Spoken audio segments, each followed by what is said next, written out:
राधे राधे आप सभी को। जल झूलने ग्यारस या परिवर्तनीय एकादशी एक ही बात होती है। इसको कुछ लोग जल झूलने एकादशी बोलते हैं, कोई लोग ढोल ग्यारस भी बोलते हैं इसको। और यही परिवर्तनीय एकादशी है। परिवर्तनीय एकादशी इसलिए बोलते हैं क्योंकि इस दिन भगवान विष्णु जी ने करवट ली थी। 4 महीनों तक वो शैया पे सोते हैं, तो वो इस वर्ष में फिर वो करवट लेते हैं इस दिन, इसलिए इसे परिवर्तन एकादशी बोलते हैं। परिवर्तनीय एकादशी की कथा इस प्रकार है। सूर्य वंश में मांधाता नामक चक्रवर्ती राजा हुए। उनके राज्य में सुख संपदा की कोई कमी नहीं थी। प्रजा सुख से जीवन व्यतीत कर रही थी, परंतु एक समय उनके राज्य में 3 वर्षों तक वर्षा नहीं हुई और प्रजा दुख से व्याकुल थी। तब महाराज भगवान नारायण की शरण में जाते हैं और उनसे अपनी प्रजा के दुख दूर करने की प्रार्थना करते हैं। राजा भादो शुक्ल पक्ष की एकादशी का व्रत करते थे। इस प्रकार व्रत के प्रभाव स्वरूप राज्य में वर्षा होने लगती है और सभी के कष्ट दूर हो जाते हैं। राज्य में पुनः खुशियों का वातावरण छा जाता है। इस उत्तम व्रत का अनुष्ठान अवश्य करना चाहिए। पद्मा एकादशी के दिन सामर्थ्य के अनुसार दान करने से शुभ फलों की प्राप्ति होती है। जल झूलने एकादशी के दिन जो व्यक्ति व्रत करता है उसे भूमि दान करने और गोदान करने के पश्चात मिलने वाले पुण्य फलों से भी अधिक शुभ फलों की प्राप्ति होती है। इस दिन भगवान विष्णु करवट बदलते हैं, इसलिए यह परिवर्तनीय एकादशी भी कही जाती है। इस व्रत को करने से बहुत अश्वमेघ यज्ञ के समान फल मिलता है, वाजपेयी यज्ञ के समान फल मिलता है। जो मनुष्य इस एकादशी को भगवान विष्णु के वामन रूप की पूजा करता है उससे तीनों लोकों में वह पूज्य होता है। इस व्रत के बारे में भगवान श्री कृष्ण ने स्वयं युधिष्ठिर से कहा था कि जो इस दिन कमल नयन भगवान को कमल से पूजन करते हुए अवश्य भगवान के समीप जाते हैं। जिसने भाद्रपद की शुक्ल पक्ष की एकादशी को व्रत और पूजन किया उसने ब्रह्मा विष्णु सहित तीनों लोकों का पूजन किया था। यह एकादशी का व्रत जरूर करना चाहिए। एकादशी का व्रत की कथा समाप्त होती है।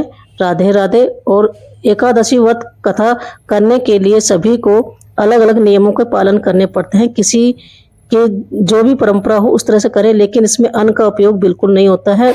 एकादशी व्रत की कथा में अन्न की बजाय फलाहार करना चाहिए और लहसुन प्याज को बिल्कुल नहीं छूते हैं।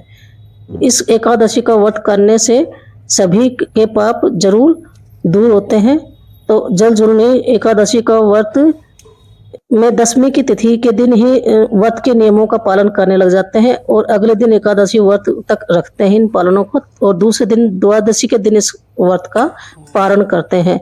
इस तरह ये तीनों दिन ये व्रत के नियमों का पालन करना चाहिए। इस एकादशी को भी इसी तरह से आप तीनों दिन इसका ध्यान रखें।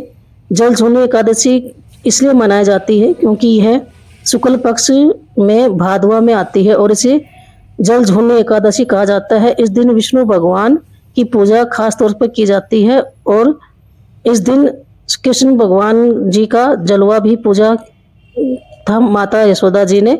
यशोदा माता कृष्ण जी भगवान को पालने में झुलाकर और उनका जलवा पूजन किया था और इसलिए इसको ढोल ग्यारस भी कहते हैं, क्योंकि इस दिन सभी भगवान को लेकर जाते हैं किसी तालाब या नदी किनारे पे और वहां पर जाकर उनका स्नान करके वापस उनको पूरे नगर में भ्रमण करवाया जाता है, इसलिए उसका डोला घुमाया जाता है। इसलिए हमारे राजस्थान में इसको ढोल ग्यारस भी कहते हैं।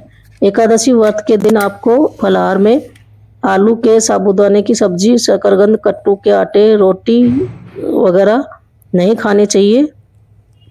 साबूदाना नहीं खाना चाहिए ग्यारस में, ऐसे बोला जाता है, और सिर्फ फलाहार करें तो ज़्यादा ठीक रहेगा।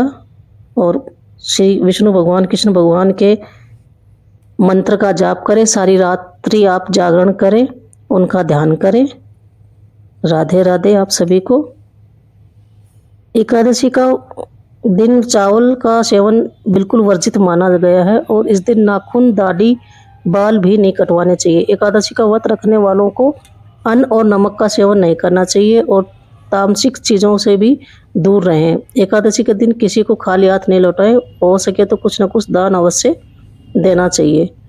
और एकादशी तिथि के अगले दिन सूर्योदय के बाद उपवास का पारण किया जाता है। पारण करते समय इस बात का ध्यान रहे कि द्वादशी समाप्त होने से पहले आप कुछ ग्रहण कर लें। द्वादशी के दिन पारण को नज़रअंदाज नहीं करें और उस दिन मंदिर में जाकर कोई भी पुजारी को आप सिद्धा निकाल कर यानी कि कोई भी फल अन्न दान कर सकते हैं।